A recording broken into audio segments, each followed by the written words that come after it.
الحمد لله نحمده ونستعينه ونستغفره ونؤمن به ونتوكل عليه ونعوذ بالله من شرور أنفسنا ومن سيئات أعمالنا من يهده الله فلا مضل له ومن يضلله فلا هادي له ونشهد أن لا إله إلا الله وحده لا شريك له ونشهد أن سيدنا ومولانا محمدا عبده ورسوله أما بعد فأعوذ بالله من الشيطان الرجيم بسم الله الرحمن الرحيم ومن يبتغ غير الإسلام دينا فلن يقبل منه وهو في الآخرة من الخاسرين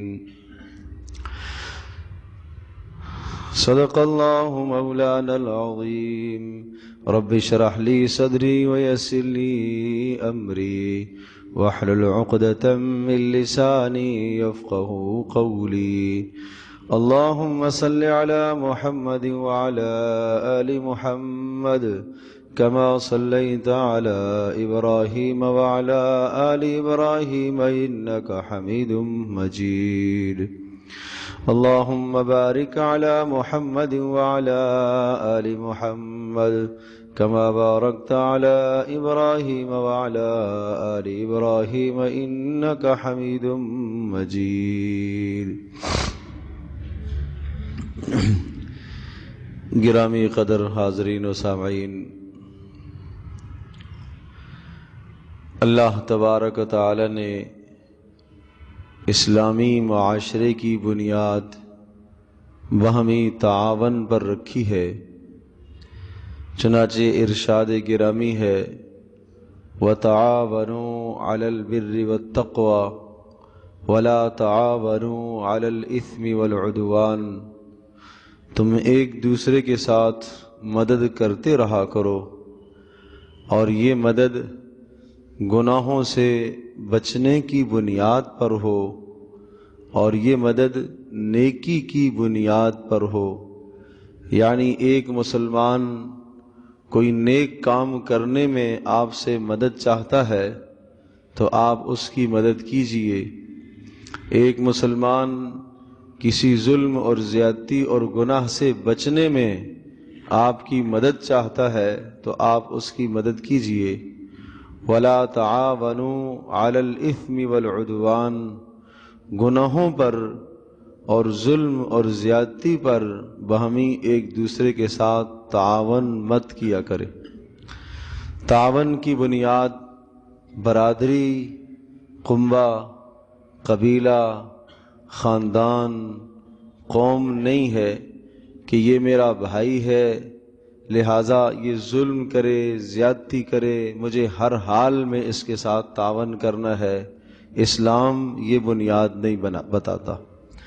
یہ میری قوم کا ہے، یہ میرے قبیلے کا ہے، یہ میرے محلے کا ہے، مجھے ہر حال میں اس کی حمایت کرنی ہے اور اس کا تعاون کرنا ہے، چاہے یہ ظلم کرے، یہ زیادتی کرے۔ اسلام ہمیں یہ تعلیمات نہیں دیتا۔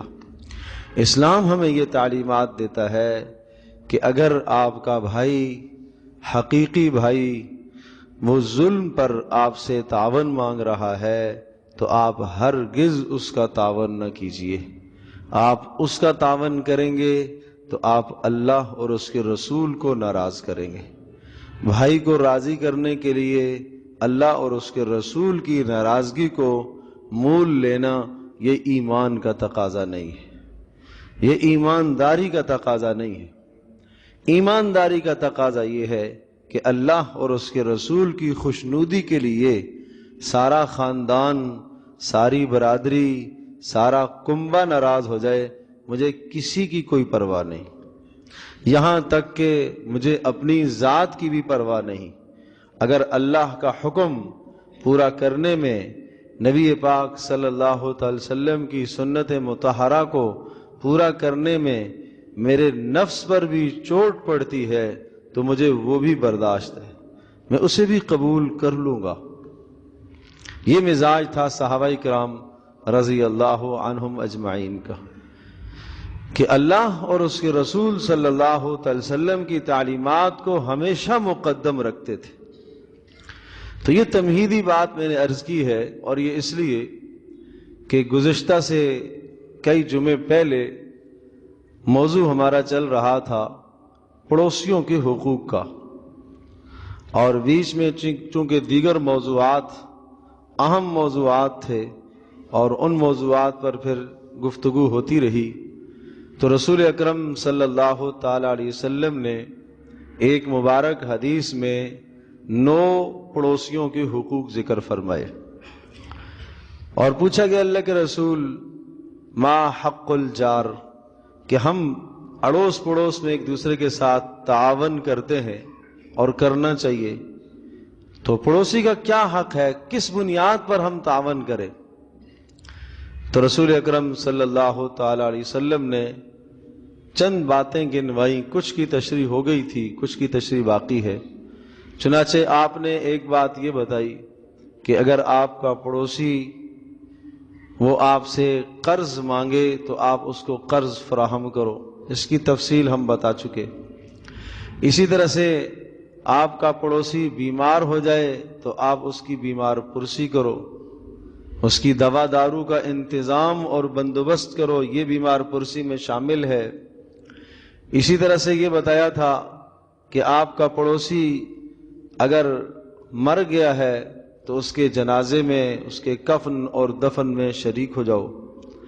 آج کی نشست میں یہ بات عرض کرنی ہے، آپ نے بتایا کہ وَإِنْ أَصَابَهُ خَيْرٌ هَنَّأْتَهُ وَإِنْ أَصَابَتْهُ مُصِيبَةٌ عَزَّيْتَهُ، کہ اگر پڑوسی کو کوئی خیر پہنچے تو اس کو مبارکباد دو، اور اگر اسے کوئی تکلیف پہنچے تو پھر تم تعزیت کرو۔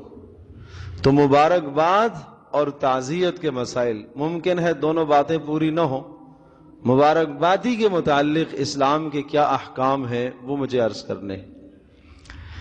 یہ حق بتایا کہ وَإِنْ أَصَابَهُ خَيْرٌ هَنَّأْتَهُ، اگر پڑوسی کو، عزیز کو، رشتہ دار کو کوئی نعمت ملی ہے، کوئی خیر کی بات پہنچی ہے، تو هَنَّأْتَهُ، آپ اسے مبارکباد دو۔ تو مبارکباد دینے کے لیے 3 اصول ہمیشہ ذہن نشین فرما لے۔ کسی بھی جگہ پر، کسی بھی خوشی کے موقع کی، چاہے وہ شادی کا موقع ہو، چاہے وہ منگنی کا موقع ہو، چاہے کسی کی یہاں ولادت ہوئی ہو، چاہے اسے کوئی مالی منفعت حاصل ہوئی ہو، کسی بھی قسم کی خوشی ہو، 3 بنیادیں ہیں مبارکبادی کے لیے۔ 3 بنیادیں۔ پہلی بنیاد تو یہ ہے کہ جب ہم کسی اپنے مسلمان بھائی کو مبارکباد دیتے ہیں تو شرط یہ ہے کہ وہ کام جائز ہو، ناجائز امور پر مبارکباد دینا جائز نہیں ہے۔ آپ دیکھیں کہ جو اس کو خوشی حاصل ہوئی ہے، یا جو خوشی اس نے حاصل کی ہے، یا جو اس نے ماحول اور معاشرے میں کسی چیز کو حاصل کیا ہے، کیا یہ جائز ہے؟ کوئی کاروبار اس نے کھولا ہے اور وہ کاروبار ترقی پکڑ رہا ہے، آپ دیکھیں یہ شرعاً جائز ہے؟ تو کوئی ایسا معاملہ جو جائز ہو، اللہ اور اس کے رسول صلی اللہ علیہ وسلم کی تعلیمات کے مطابق ہو، تو وہاں آپ مبارکباد دیجیے، اچھی بات ہے، اس کا حکم ہے۔ اور دوسری بنیاد یہ ہے کہ جب ہم مبارکباد دیں تو ہماری نیت کیا ہونی چاہیے؟ نیت کی اصلاح بھی لازمی۔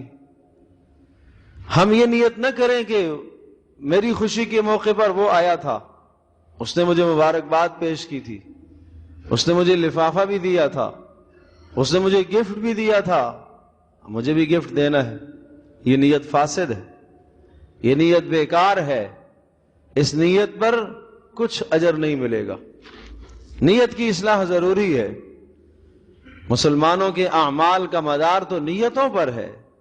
نیتیں اچھی ہوں گی، نیتیں درست ہوں گی، نیتیں صالح ہوں گی، تو ان صالح اور درست نیتوں پر اللہ کی طرف سے بہت بڑے بڑے اجر ملتے ہیں۔ بسا اوقات صالح اور نیک نیتی کی بنیاد پر عمل بہت چھوٹا سا اور مختصر سا ہوتا ہے، لیکن اس عمل کے کرنے والے کی نیت اتنی بلند ہوتی ہے کہ اللہ تبارک و تعالیٰ اس کو بہت اجر عطا کرتا ہے۔ اور اس کی ایک روایت سناتا ہوں، آپ علیہ الصلوۃ والسلام نے اس نیت پر ایک بات ذکر فرمائی ہے۔ ایک شخص وہ ہے جو اللہ کی راہ میں خوب مال خرچ کرتا ہے اور جتنا اللہ نے اسے دیا ہے اس کو خوب اللہ کی راہ میں جہاں موقع ملتا ہے وہ خرچ کرتا ہے، کتنا اجر پائے گا؟ لاکھوں کے حساب سے مال خرچ کر رہا ہے۔ ایک دوسرا آدمی ہے، اس کے پاس مال نہیں ہے، کچھ بھی نہیں ہے، وہ صرف تمنا کرتا ہے، نیت کرتا ہے، ہائے کاش میرے پاس بھی اتنا مال ہو جیسے فلاں کے پاس ہو، میں بھی اللہ کے راستے میں خرچ کروں۔ رسول پاک صلی اللہ علیہ وسلم نے ارشاد فرمایا ثواب میں دونوں برابر ہیں، حالانکہ اس نے خرچ کچھ نہیں کیا، اس نے صرف نیت کی ہے۔ تو اندازہ کیجئے نیت پر کتنا ملتا ہے۔ اور فاسد نیت، بری نیت، بد نیتی، اس پر اتنا ہی گناہ ملتا ہے۔ آپ نے فرمایا کہ ایک شخص کو اللہ نے مال دیا ہے اور نیک مقام پر، اچھی جگہوں پر خرچ کرنے کا جذبہ اس کے اندر نہیں ہے، وہ اس مال کو گناہوں میں لگاتا ہے، اسراف میں لگاتا ہے، اس مال کے ذریعے سے مزے اڑاتا ہے، اللہ کی نافرمانیاں کرتا ہے، اور ایک آدمی اسے دیکھ کے یہ تمنا کرتا ہے ہائے کاش میرے پاس بھی اتنا مال ہو جیسے فلاں آدمی اس مال سے مزے اڑا رہا، نافرمانیوں میں خرچ کر رہا، میں بھی کروں۔ تو آپ نے فرمایا گناہ میں دونوں برابر ہیں، حالانکہ اس نے خرچ کچھ نہیں کیا، صرف نیت کی۔ تو نیت سے بہت بڑا عمل پر اثر پڑتا ہے۔ اچھی نیت ہوگی تو اچھا عمل بن جائے گا، بری نیت سے عمل برا بن جاتا ہے۔ اس لیے میں عرض کر رہا ہوں، چاہے ہم اپنے مسلمان بھائی کی عیادت کریں، بیمار پرسی کریں، تعزیت کریں، جنازے میں جائیں، اس کے ساتھ کسی بھی قسم کا تعاون کریں، نیت کی اصلاح ضروری ہے۔ اگر نیت کی اصلاح آپ نے نہیں کی ہے، فاسد نیت سے آپ کا وہ نیک عمل بھی فاسد ہو جائے گا، خراب ہو جائے گا، کچھ بھی نہیں ملے گا۔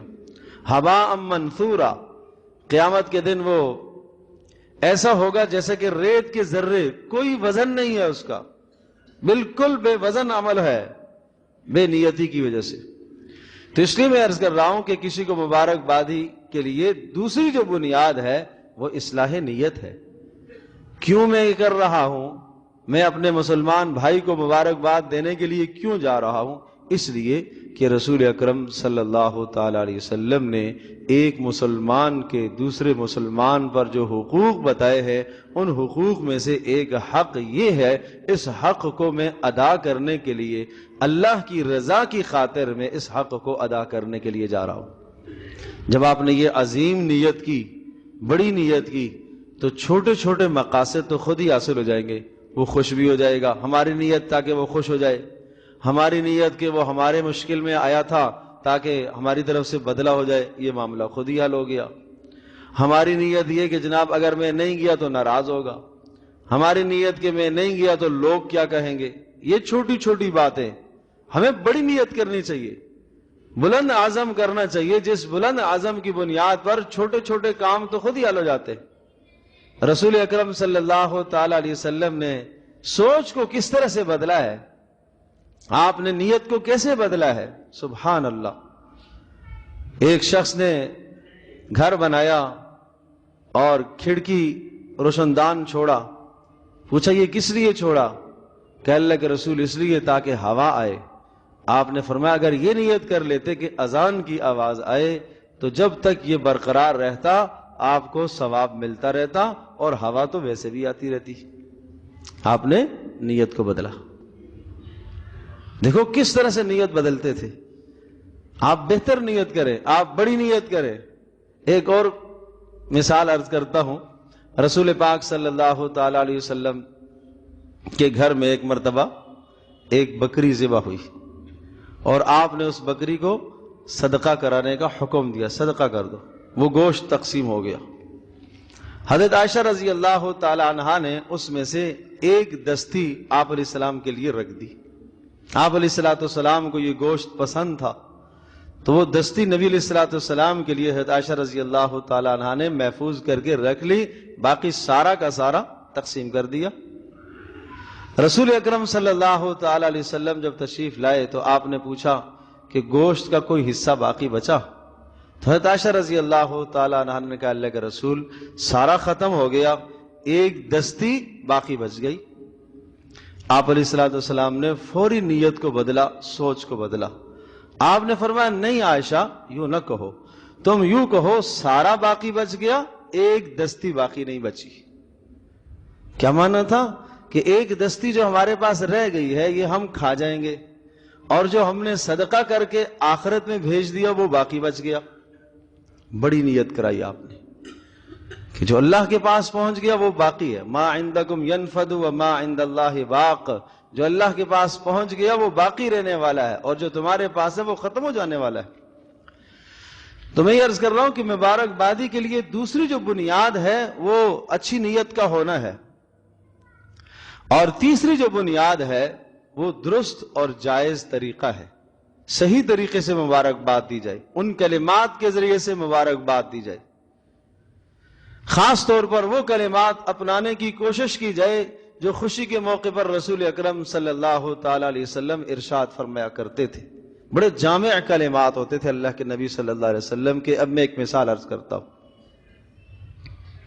حضرت عقیل بن ابی طالب رضی اللہ تعالی عنہ کی شادی ہوئی، تو جب شادی کے اگلے دن لوگوں نے ان کو مبارکباد دی اور یوں کہا کہ اللہ آپ دونوں کا جوڑ اچھا رکھے، اور اللہ آپ دونوں کو اس شادی کے نتیجے میں نیک اولاد عطا فرمائے۔ دونوں لفظ بڑے اچھے تھے، اللہ آپ کا جوڑ بھی اچھا رکھے، اور اللہ کرے آپ کو اولاد نیک صالح اللہ عطا فرمائے، دونوں باتیں اچھی ہیں۔ تو حضرت عقیل رضی اللہ تعالی عنہ نے ارشاد فرمایا نہ، یوں نہ کہو، وہ کلمات کہو جو رسول اکرم صلی اللہ تعالی علیہ وسلم نے اس موقع پر کہے ہیں، وہ الفاظ بولو۔ تو پھر رسول اکرم صلی اللہ تعالی وسلم کے الفاظ انہوں نے دہرائے اور انہوں نے کہلوائے کہ نبی علیہ الصلوۃ والسلام کسی کی شادی پر جب مبارکباد پیش فرمایا کرتے تھے تو آپ یہ لفظ کہتے تھے بارک اللہ لک وبارک علیکما وجمع بینکما فی خیر۔ بارک اللہ لک، اللہ پاک آپ کے لیے یہ مبارک فرمائے شادی کا معاملہ، وبارک علیکما، اللہ پاک آپ دونوں پر برکتوں کو نازل فرمائے، وجمع بینکما فی خیر، اور اللہ تبارک تعالی ہمیشہ نیکی پر آپ کو اتفاق عطا فرمائے۔ یہ تین کلمے آپ نے بولے، بارک اللہ لک۔ مسئلہ یہ ہے کہ ہمیں یاد نہیں ہے، یاد کرنے کی ضرورت ہے۔ پیارے پیغمبر صلی اللہ تعالی علیہ وسلم کے الفاظ یاد کرو۔ اس سے زیادہ بہتر طریقہ کون سا ہو سکتا ہے جو رسول پاک صلی اللہ علیہ وسلم نے اپنایا؟ اس سے زیادہ خوبصورت کون سے کلمات ہو سکتے ہیں جو رسول پاک صلی اللہ علیہ وسلم نے کہے؟ تو سب سے بہترین کلمات ہیں، اور رسول پاک صلی اللہ تعالی وسلم جو کلمات ارشاد فرما رہے ہیں، جو دعائیہ کلمہ مبارک بادی کا دے رہے کہہ رہے، وہ کلمہ وہ ہے جو اللہ کی طرف سے القاء کیا ہوا ہے، اللہ کی طرف سے بتایا ہوا ہے۔ تو اس میں تین باتیں آپ ذکر کر رہے ہیں، بارک اللہ لک، بارک اللہ لکا، یا لک کہو، کوئی حرج نہیں، فرق نہیں پڑتا، کہ اللہ تبارک تعالیٰ آپ کے لیے مبارک فرمائے اور یہ معاملہ آپ کے لیے خیر کا ذریعہ بنے، نیکی کا ذریعہ بنے، تقوی اور طہارت کا ذریعہ بنے، اس کو اللہ مبارک کرے۔ اگر ایک آدمی شادی کا جو مقصد بتایا گیا ہے، فرمایا فَإِنَّهُ أَحْسَنُ لِلْفَرَجِ وَأَغَضُّ لِلْبَصَرِ، اس سے نظریں جھک جاتی ہیں، عزت محفوظ ہو جاتی ہے، گناہوں سے بچ جاتا ہے۔ ایک آدمی اگر شادی کر کے بھی اس کی نظر محفوظ نہیں ہے، وہ گناہ سے نہیں بچ رہا ہے، تو یہ شادی اس کے لیے بابرکت نہیں ہوئی، یہ شادی اس کے لیے بابرکت نہیں ہوئی۔ جو مقصد تھا وہ حاصل ہی نہیں ہوا۔ ایمان کا تحفظ تھا وہ حاصل ہی نہیں ہوا۔ کیا آپ جانتے ہیں کہ رسول پاک صلی اللہ علیہ وسلم نے یہ بات ارشاد فرمائی کہ جس آدمی کی شادی ہو گئی ہے اس کا نصف ایمان مکمل ہو گیا ہے، فَلْيَتَّقِ اللَّهَ فِي النِّصْفِ الْبَاقِي، باقی آدھے میں اللہ سے ڈرتا رہے۔ نصف ایمان کہا گیا ہے اس کو۔ لیکن پھر بھی اگر کوئی آدمی شادی کے باوجود بھی اس کو نعمت اللہ پاک نے عطا فرمائی ہے، اس کی عزت کے حفاظت کا سامان اس کے پاس موجود ہے، اس کی نگاہوں کی حفاظت کا سامان اس کے پاس موجود ہے، تو اس کی مثال بالکل ایسے ہی ہے کہ ایک آدمی کے سامنے قسمہ قسم کے بہترین لذیذ کھانے رکھے ہوئے ہوں اور کچرے کنڈی سے اٹھا کر وہ غلاظت کی چیزیں کھاتا ہو۔ یہی مثال ہے پھر کہ اللہ نے حلال کے اسباب دیے ہیں، اس کو جائز اسباب دیے ہیں، پھر بھی وہ حرام میں اپنی نگاہ کو ڈالتا ہے۔ اس لیے حدیث پاک میں سخت وعید ہے کہ ایسا شخص اللہ پاک قیامت کے دن نظر رحمت سے اس کی طرف دیکھے گا بھی نہیں، اسباب ہونے کے باوجود جو نظروں کو غلط جگہ پر استعمال کرتا ہے، جو پھر بھی گناہ کے اندر مبتلا ہے۔ اللہ تبارک و تعالیٰ کو سخت غیرت آتی ہے ایسے شخص پر کہ جس کو اللہ پاک نے نیک اسباب عطا فرمائے، نیک صالح بیوی اللہ پاک نے عطا فرمائی، عزت کی حفاظت کا سامان اس کے پاس موجود ہے اور نگاہوں کی حفاظت کا سامان اس کے پاس موجود ہے، پھر بھی اس کی نگاہیں دائیں بائیں جا رہی ہیں، تو اپنے ایمان کا تحفظ ضروری ہے۔ تو یہ بات ہے بارک اللہ لکا، اللہ پاک آپ کے لیے مبارک فرمائے۔ یہ کلمات کہا کرو شادی کے موقع پر، جب مبارکباد دو یہ کلمات کہو۔ اور وبارک علیکما، اور اللہ تبارک تعالیٰ آپ دونوں پر برکتوں کو نازل کرے۔ کوئی وقت قبولیت کا ہوتا ہے، اگر اس وقت میں دعا قبول ہو گئی، اس دلہن اور دلہے کے حق میں آپ کی دعا قبول ہو گئی تو ان کی زندگی بن جائے گی، ان کی زندگی بن جائے گی۔ اس لیے وہ کلمات استعمال کرو جو رسول پاک صلی اللہ علیہ وسلم نے بتائے ہیں۔ وَجَمَعَ بَيْنَكُمَا فِي خَيْرٍ، اور اللہ تبارک تعالیٰ آپ کو خیر میں جمع رکھے، آپ کے درمیان میں اتحاد اور اتفاق رہے، لیکن اتحاد اور اتفاق بھی اسلام کی بنیاد پر رہے، نیکی کی بنیاد پر رہے، تقوی کی بنیاد پر رہے۔ تو حضرت عقیل بن ابی طالب رضی اللہ تعالی عنہ نے یہ کلمات سکھائے اور کہا یوں مبارکباد دیا کرتے ہیں، جو کلمات تم نے کہے ہیں یہ رسول پاک صلی اللہ علیہ وسلم نے نہیں کہے، ان کلمات کو کہو۔ تو ہمیں بھی چاہیے کہ جب کسی کی خوشی کا موقع ہو، شادی کا موقع ہو، تو وہ کلمات بولا کرو جو رسول پاک صلی اللہ علیہ وسلم نے کہے ہیں۔ ان کلمات کو یاد کرنے کی ضرورت ہے۔ اسی طرح سے اور بھی کوئی بھی خوشی ہو، کسی بھی قسم کی خوشی کا موقع ہو، تو اس موقع پر جو ہماری زبان پر یہ لفظ آتا ہے مبارک ہو، کوئی حرج نہیں، یہ کہہ سکتے ہیں۔ بارک اللہ لکا یہ کہہ سکتے ہیں، بارک اللہ فیکا یہ کہہ سکتے ہیں۔ اللہ بابرکت کرے، اللہ مبارک فرمائے۔ کوشش کرو اللہ کا نام بیچ میں لے کر آؤ۔ اس کے دو فائدے ہیں۔ جب آپ اللہ کا نام لے کے آتے ہو تو اس کا ایک سب سے بڑا فائدہ یہ ہوتا ہے کہ جس کو آپ مبارکباد دے رہے اور جس کو وہ نعمت ملی ہے، مال کی نعمت ہے، دنیا میں اللہ پاک نے اس کو مکان کی نعمت سے نوازا ہے، مال کی نعمت سے نوازا ہے، شادی ہے یا کوئی بھی خوشی ہے، تو اس کا مطلب یہ ہوا اللہ کا نام استعمال کرنے کی برکت سے وہ شخص نظر بد سے بچ جائے گا۔ آپ نے کہا یہ تو بہت اچھا، جب آپ نے یہ جملہ بول دیا بہت اچھا، بڑی خوشی ہوئی، تو یہ جو آپ نے کہا بہت اچھا، بہت خوشی ہوئی، ٹھیک ہے آپ نے لفظ تو بول دیا، آپ نے بیچ میں اللہ تبارک تعالیٰ کے مبارک نام کو بیچ میں نہیں ڈالا، تو اس کا نقصان پتہ ہے کیا ہوا؟ اس کا نقصان یہ ہوا کہ جب آپ نے یہ کہا بہت خوشی ہوئی، شیطان وہ ظالم نہ آپ کی خوشی چاہتا ہے نہ اس کی خوشی چاہتا ہے۔ جب آپ کی خوشی بھی نہیں چاہتا، اس کی خوشی بھی نہیں چاہتا، تو وہ شیطان اس نعمت کو، اس مال کو تباہ کرنے کی کوشش کرتا ہے۔ وہ لوگوں کے دلوں میں اس کے خلاف غلط وسوسے ڈالے گا، اور کوئی اس کا مال چھین لے گا، چوری ہو جائے گی، کچھ بھی ہو گیا، وہ اس نظر بد کا اثر ہے جو آپ نے اللہ کا نام استعمال نہیں کیا۔ اس لیے ماشاء اللہ لا قوت الا باللہ یہ الفاظ کہا کرو۔ کسی کے پاس نعمت دیکھو یہ جملہ بولا کرو۔ اور بسا اوقات کی نظر بد اتنی بدترین اثر کرتی ہے کہ سامنے والے کی ہلاکت اور موت بھی واقع ہو سکتی ہے، مال تو دور کی بات ہے، انسان کی موت واقع ہو سکتی ہے، اور اپنی نظر بھی آدمی کی اپنی اولادوں کو بھی لگتی ہے۔ جب آپ کو اپنے بچے گھر میں چھوٹے چھوٹے اچھے لگیں، آپ ماشاءاللہ اللہ کا نام کہا کرو۔ اللہ کی دی ہوئی نعمتیں ہیں تو اللہ کا شکر ادا کیا کرو۔ جب آپ اللہ کا نام بیچ میں استعمال کر لیتے ہو، اللہ کا نام آپ ڈال دیتے ہو، تو وہ شیطان کے اثرات سے محفوظ ہو جائے گا۔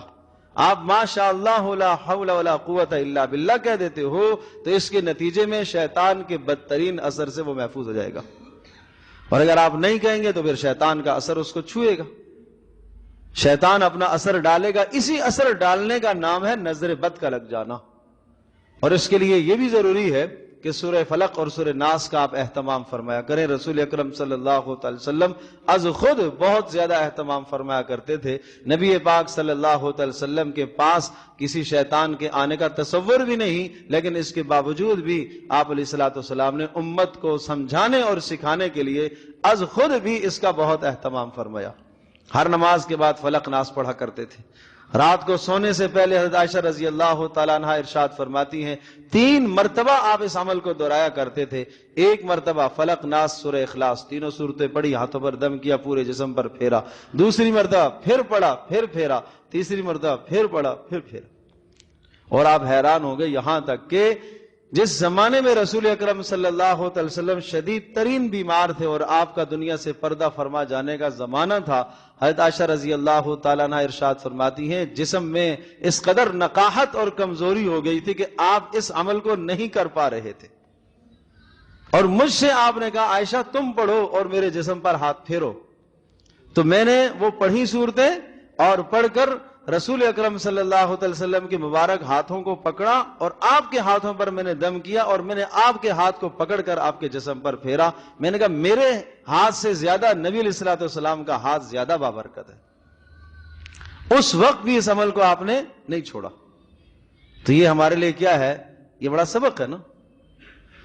تو بات یہ عرض کر رہا تھا کہ مبارکباد دینا ایک مسلمان کا حق ہے، لیکن اس طریقے سے مبارکباد دو جس طرح سے رسول پاک صلی اللہ علیہ وسلم نے مبارکباد دی ہے۔ اور میں نے عرض کیا 3 اصول میں نے بتائے ہیں مبارکبادی کے، 3 اصولوں کو ہمیشہ مد نظر رکھو۔ ایک تو مبارکباد ہمیشہ جائز امور پر دی جائے، ناجائز امور پر، گناہ کے کاموں پر مبارکباد نہ دی جائے۔ دوسرا، نیت اچھی ہونی چاہیے، اس نیت سے مبارکبادی دی جائے کہ یہ ایک مسلمان ہے اور ایک مسلمان کے دوسرے مسلمان پر حقوق ہے، لہذا میرا حق ہے کہ میں اس کو مبارکباد دوں، میرے ذمہ ہے کہ میں اس کو مبارکباد دوں۔ اور تیسرا، اچھے سے اچھے، بہتر سے بہتر کلمات کا انتخاب کرو، نبی علیہ الصلوۃ والسلام کے بتائے ہوئے کلمات کا انتخاب کرو۔ اب یہاں ایک بات اور ذہن نشین فرما لیں، بسا اوقات کسی اپنے مسلمان بھائی کی نعمت کو، کسی کی چیز کو دیکھ کر اندر سے قلق اور افسوس ہونے لگتا ہے، جس کو حسد کہتے ہیں، جیلسی کہتے ہیں۔ یہ نعمت اس کو کیوں مل گئی؟ یہ بہت بدترین عادت ہے، بہت بدترین عادت ہے۔ اس عادت میں مبتلا آدمی اللہ کی تقدیر، اللہ کے فیصلے پر اعتراض کر رہا ہے، گویا کہ یوں کہہ رہا ہے کہ یہ آدمی اس کا مستحق نہیں تھا، اللہ نے اسے یہ چیز کیوں دے دی؟ قرآن کہتا ہے نحن قسمنا بینہم معیشتہم فی الحیات الدنیا ورفعنا بعضہم فوق بعض درجات لیتخذ بعضہم بعضا سخریا ورحمت ربک خیر مما یجمعون۔ ایسا خیال کرنے والوں سوچو، ہم نے تقسیم کیا ہے معاملہ، اس کو یہ نعمت ہم نے دی ہے۔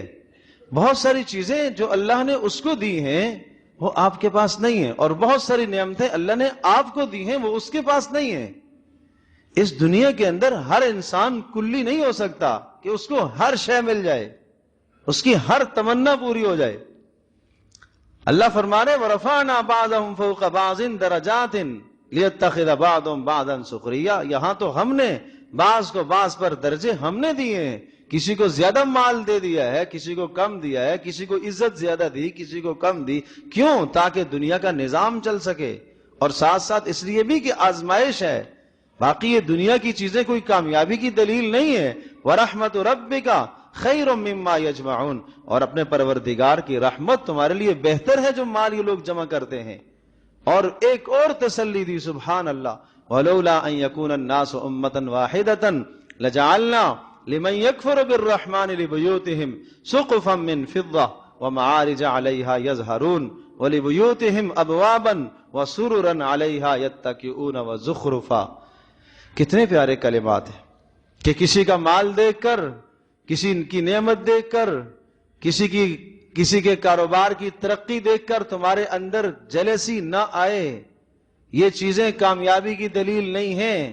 اگر یہ کامیابی کی دلیل ہوتی، ارشاد فرمایا اگر ہمیں یہ خدشہ نہ ہوتا کہ تم ایمان سے پیچھے آ جاؤ گے، بھٹک جاؤ گے اور تم اللہ کی ذات سے بدگمان ہو جاؤ گے، تو ہم اس دنیا میں کافروں کے گھروں کو سونے کا بنا دیتے، اتنا دیتے ان کو.